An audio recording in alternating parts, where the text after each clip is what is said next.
మా నెల్లూరులో ప్రెజెంట్ తక్కువ రేటు ఉన్న వెజిటేబుల్ ఈ టొమాటోనే అండి. ఈ టొమాటోతో సింపుల్గా టొమాటో రసం ఎలా చేయాలో చూపించేస్తానో వచ్చేయండి. ఇలా కానీ టొమాటో రసం పెట్టారంటే గిన్నె క్షణాల్లో ఖాళీ అవ్వాల్సిందే. ముందు ఒక 7 టొమాటోలు తీసుకొని ఇలాగా ఘాట్లు పెట్టుకోవాలి. దీనివల్ల ఉడికిన తర్వాత టొమాటో నుంచి తొక్క ఈజీగా సపరేట్ చేసేసుకోవచ్చు.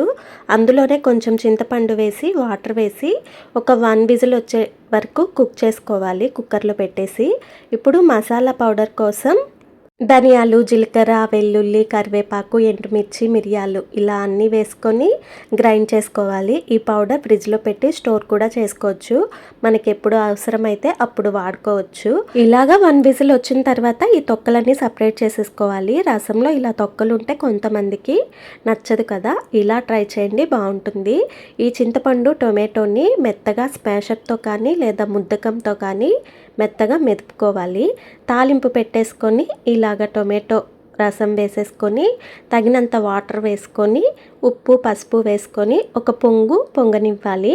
ఇప్పుడు మనం ప్రిపేర్ చేసుకున్న మసాలా పౌడర్ని ఒక 2 స్పూన్స్ వరకు వేసేసుకోవాలి.